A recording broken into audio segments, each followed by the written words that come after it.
Well, good afternoon again. This is Geeks Assembled, and we are discussing something that starts off with a mention of a certain elder statesman of a certain nation that just changed this year. And that's the Pope. And this is All Consuming Fire. And it is a sort of supernatural episode on audio heads, and you're listening to audio heads. This is Geeks Assembled, and Lee is here, and as am I, and we're going to discuss it with you. All Consuming Fire. I guess it's written by Andy Lane, so please give Lee your full attention as he gives his opening thoughts. Well, this is a audio novel adaptation from when Virgin had the New Adventure books back in the early 90s. This was released as a novel in 1994, as you said, written by Andy Lane. Yeah, they've done a good job of adapting this. There's several things they've had to leave out, I think, because of running time, and if it was all, the book was made completely into an audio drama, I mean, it would mostly be about 6 parts. So it's a 4-parter with the Seventh Doctor, Ace, and Benny Summerfield, and a couple of other rather famous literary figures. Literary figures, Sherlock Holmes and Dr. Watson, who are brought in to investigate the theft of several books from the library of St.John the Beheaded in the Vatican. The Pope sends out them the job to find and retrieve these books. And then it sort of becomes sort of a science fiction fantastical adventure when the Doctor gets involved. It's a good adaptation of a good novel. And I did like, back in the 90s, reading, because this is all the Doctor Who we had back then, was the novels, really. New Doctor Who, anyway. I always remember reading this one and enjoying this. And it's a great team of, Seventh Doctor, Ace, and Benny. Created for Virgin, and she was basically like the like they such an important character that they kind of recreated her for the modern Doctor Who in the form of River Song. Yeah, I mean, Bernice Summerfield is really important. So. Oh yeah, definitely. And also played brilliantly by Lisa Bowerman, of course. Which she has been doing for nearly over 20 odd years now. It's a story of it's quite a mystery story to begin with. This of human combustion. It's this woman who had all these cats. I was just talking to, was it Dr. Watson and the Seventh Doctor, just burst into flames, and we found out why. And then it turns out it's an alien invasion done differently, and some certain people are misguided in their judgments of which side they're on, especially Sherlock Holmes's older brother. What's his name? I can't remember his name now. I know Mycroft. Sherringford. Yeah. Sherringford, yeah. played brilliantly by Hugh Fraser. I mean, if anybody knows who Hugh Fraser is, if you've ever seen the Poirot TV series, he played Captain Hastings in it. So, and he's done a lot of Big Finish nowadays, as Hugh Fraser. But Yes. straight away, you could tell he was playing the character. And then you say you've got Nicholas Briggs playing Holmes, who has done for many years now on the Big Finish series of Sherlock Holmes, and is it Richard Earl? I think as Watson. Yeah, Yeah. Richard Earl. Yeah, enjoyed it. You've got these strange creatures. What were they called again? I know it begins with R. Uh, can't remember now. The Resdex or something. But strange names. You know, you've got Katak in there. You've got Tiriram, Azazoth. But yeah, they're into I think these creatures are. Is it another universe or another dimension? I can't remember when the portal opens. But yeah, it's really well done. Especially I like the character of the big bulking sort of bodyguard of Baron Maupertuis. I can't remember the character's name, but the one who they hit him and his head opens. Mm-hmm. And he says, "Oh yeah," she said she saw someone eating books. Yeah, he was putting him in his head. So I can't remember the name of the character. Is it Saga or something?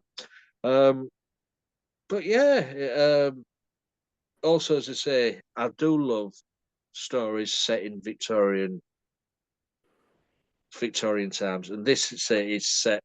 Well, it begins then, and ends up in a fantastical other universe, I would say. Um, but to involve Sherlock Holmes and Watson in this is amazing. It's just amazing, especially when you get the Seventh Doctor and Holmes both staring this giant flying creature, which is just pull on the wing, stare it that way, and you just can imagine it. I mean, as you've got McCoy as the Seventh Doctor, you can't fail with him, and of course there's Sophie Aldred as well as Ace. I know what you're going to say as well, and I'm going to say it first. Each episode had a lot of narration, but I have heard many of the Sherlock Holmes audios and read Conan Doyle's books. And what do you think of it when Dr. Watson is putting forth some of the details of the story into the narration of the story? What do you think of that? This is what I'm saying. In the original books of Conan Doyle and all that, Dr. Watson wrote all the exploits down in his journals. Right, sure. And that's what the narration and the stories used to start with. And he was explaining, and this is how the audio's done. So I've got no problem with that. Okay, good. Because that's how Sherlock Holmes's books and audios are done. Dr. Watson records everything in his journal, what him and Holmes gets up to. And that's how it came across there. I know they had. So did it feel like? All right.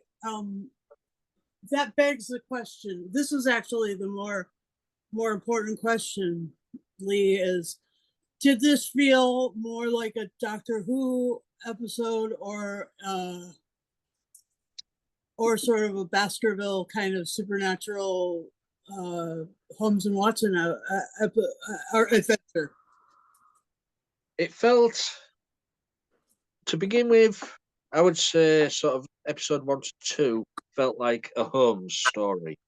Mhm. This mysterious, the woman bursting into flames and this mysterious thing, this stick thing following them.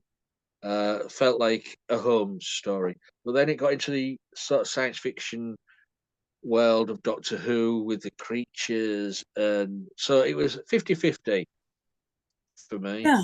Okay, good. Uh, it was a good mixed, the way they mixed it up. Yeah. Yeah, I So, like the back to fact you. that you start off with like this sense of you know sort of it all feels like the usual sort of Tyler Noster gang. Yeah. Uh, they mentioned they mentioned Jago and Lightfoot. Oh They yeah. um they had a lot of sort of other Victorian touch points, and you get the sense that it's like it all takes place in the same universe. Mhm. So for me, that's really fun, and I enjoyed that a lot. And then the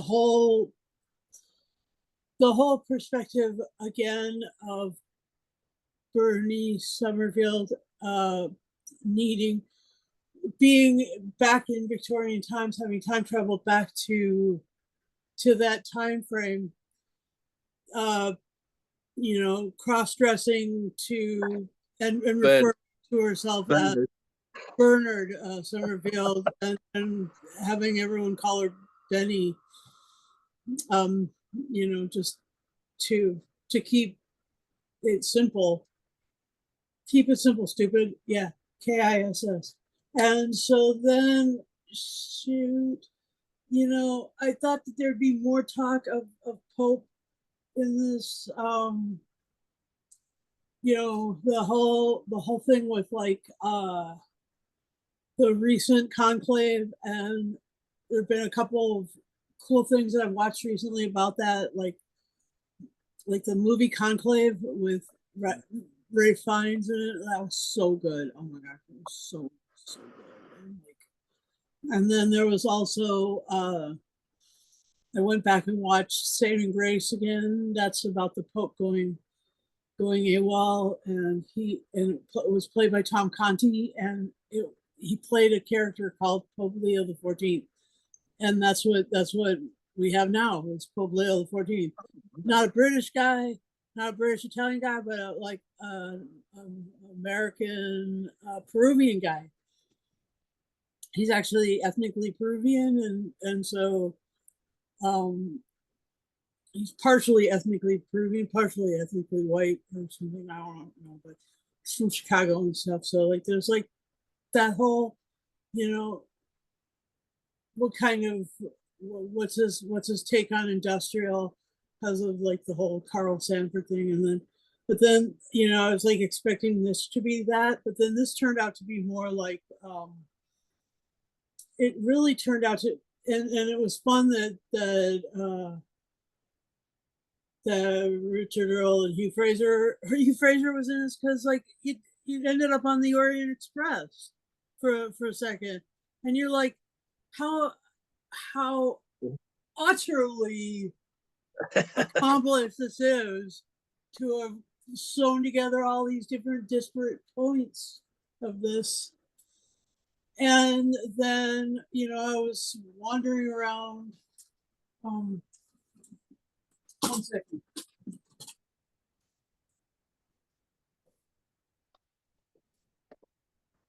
where'd it go? Anyway, I was wearing my Dark Brandon shirt yesterday and listening to this, and it talks about, Dark Brandon is the Biden shirt, the Biden image with him with bright red eyes, like Uh-huh. eyes of fire, and yeah, and then that's what they start off doing, and they just glow, and then they explode. Yeah. And I mean, I was like, oh, it's going to be so, what? Spontaneous human combustion. And then they went into this discussion about spontaneous human combustion. I did a little research about that. It's actually something that's happened a couple times. And a lot of the time it has to do with people ingesting things that turn explosive in the mix in their with the acid Dynamite. inside, and sometimes it has to do with inhaling things, and then but the response of these detectives, I mean, and the trying to really like educate Summerfield about detective work, about Holmes and Watson's, just showing her like the ropes of forensic detective work, only to make her more amazing. You know, Yeah. honestly, Benny just get in my head canon, she's just as dynamic as hell. I mean, she's just like she's like Wonder Woman. She's got all these amazing tools, and some of those are part of the education that she's had, and some of them are part of the experiences with the doctor that she's had, and part of them are the conversations she's had with Ace, and part of the conversation that she's had with John Watson and Sherlock Holmes, and also part of the travels in space, and she just is something amazing. So And she yeah, also does a lot of bed hopping. she does do a little bit of bed hopping, and she's also she's got a kind of a I'm cooler than all of you attitude, which is so endearing. Oh my gosh, it really is.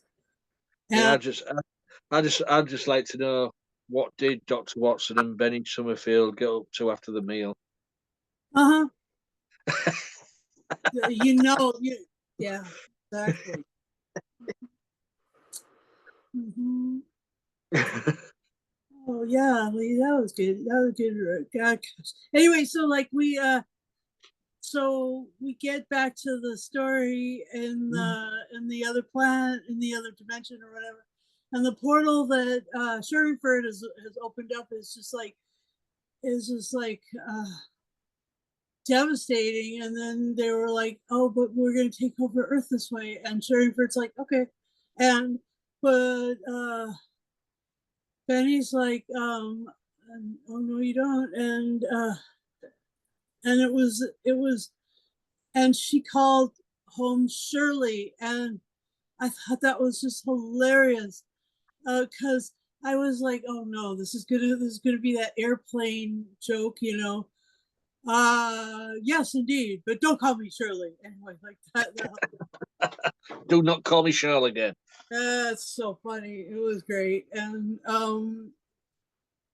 the Seventh Doctor was really cool. Like, you know, sort of somewhat manipulative of the Watson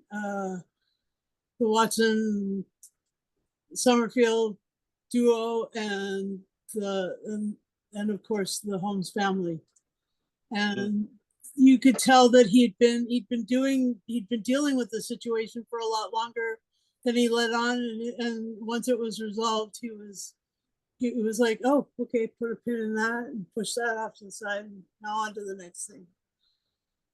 I did like the little scene where everybody went off to do their own thing, leaving Holmes and the Doctor. And Holmes says, "Right, what are we going to do?" Well, they're going to. The Seventh Doctor just said, "I'm going to do exactly what you do. Sit here and think." that little scene, that I thought, great. So good, yeah. That was cool. I did like the little scene at the end as well, when the Doctor, well, the TARDIS appears in Mrs. Prendersley's house, the one who Mhm.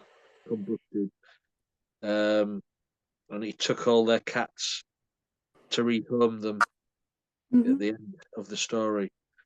I mean, at the end, I totally forgot about all the cats living through this adventure. And then this little scene at the end where he comes back and gets all the cats, and we'll rehome them on another planet.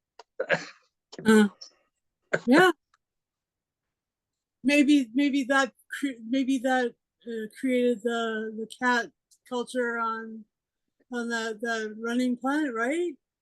Well, the cheetah planet, On the cheetah planet. I don't know. you never know. You never know.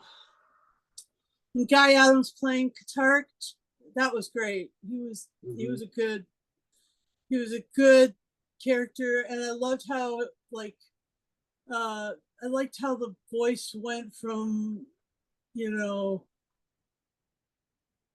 from Sherringford into the darkness and richness of the voice.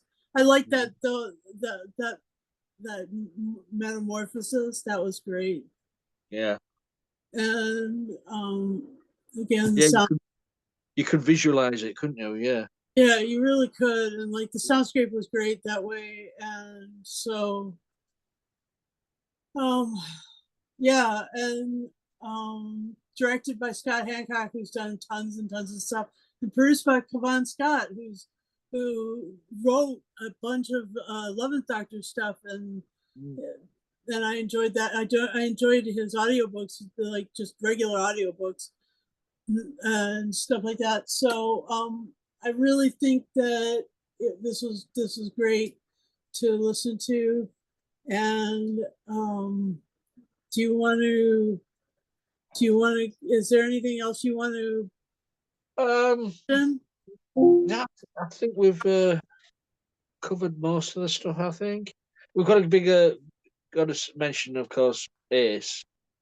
Um, she was in the field for most of the story. The Doctor had dumped her on that planet Right. um, to sort things out by for when he gets there, uh, which is just like what the Seventh Doctor always did, was pre-plan. Uh-huh. Um, Like I you know, said, he'd been dealing with the situation with Ace yeah. like a long time But before, and with because yeah, Ace is only sort of in the last began episode, and big the step, big time. and, yeah, exactly. So, yeah, so then you get the gang together. So it's the build up where they get back together. I liked as well. Yeah. But apart from that, yeah, I think I've done everything I wanted to say. Yep, me too. I think this is great, Mhm. and we're really glad to have Pope Leo the 14th, and and if you want to, I don't know if they do whistle stops anymore on trains because I think it's way too dangerous. Like people, like occasionally they do in Canada. I've heard they still do whistle stops or wave down stops, but I know that it's really virtually impossible to have that happen here, and not entirely sure about that Orient Express at all. But it sounds like it was such a cool adventure to be on with those with the cast who was with the cast was there, like Fraser and Briggs and everybody, but also yeah, and Bowerman and Aldred and McCoy, but also also the other world, the other universe or whatever. That was wow, cool. Anyway, Yeah, and the TARDIS at the very end or whatever. That was great. And Tom's going, wow, that was really amazing. And Watson going, and Watson going, and now I think I've seen about just everything. And yeah. he was close to right there. So yeah. And so go ahead. So it's an enjoyable story. It's 4 parts. Uh, So it's the 4 episodes are roughly about half an hour each. Mhm. It's sort of a little bit longer than a normal 4-parter. And then you've got the documentary at the end and the music as well. Um, Everybody was good at the job. The story moved smoothly. Um, so I'm going to give this 10 summoning chants out of 10. Nice. Yeah, that's right. That's how they got the whole portal to open up, because they sang Yeah, it. And that's another thing. It's kind of like looping with the. It's a thing that's kind of looping with the episode of Doctor Who that we. yeah. You're you're out of tune. You're out of I tune, am Neil. trying to sew things together. I'm trying to make patterns appear where there really aren't any. I know that's very Eighth Doctor, but here I am Yeah. trying to do that. Anyway, so it was a really good adventure, Mhm. and I have absolutely no downs. I mean, like I loved it.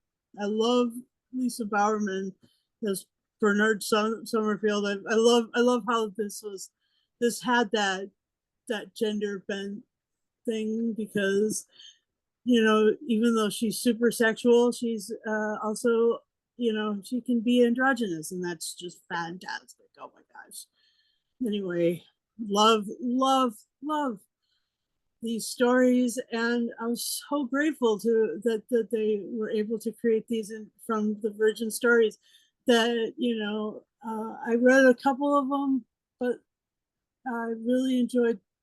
I mean, I guess I read Long Barrow because of the whole lore of Time Lords, but I really enjoyed these stories a lot too. And I know I've said it before that I probably would end up eventually one day reading my way through some of them, but I also listened my way through a lot of them Yeah. from Big Finish. So good job, guys. Anyway, I'll give this 10. I'll give this 10 fiery eyes about to explode out of 10. And sorry, I can't show you my um, dark Brandon shirt, but that's okay. It's just it was from 4 years ago anyway, so we just keep moving on from there. Um, and thanks for listening to and watching our videos on YouTube. We would love for you to have this shared, and you can like it or dislike it. Whatever you do, just do something, because it's how the algorithm finds us. And also, by all means, join us on social media and join us in our Facebook group and chat with Lee. If you want to talk about stuff with us, go ahead and let us know. We'd be happy to have you. Got to be 18 with a device and a camera and a microphone, and be willing to watch what we watch, and then join us on Zoom. And thanks to Lisa Bowerman for the shout out that she gave a couple of years ago. And yeah, we're definitely gonna get some other ones uh, this next year. And also, as long as you're here, subscribe to our channel. It's free, it's easy. And if you want to know what we're up to, you can listen to this bell notification as it rings. And there you go. And just say when we put out stuff, which is about twice a week. And yeah, thanks for being part of Geek Assembled on YouTube. Have a great one.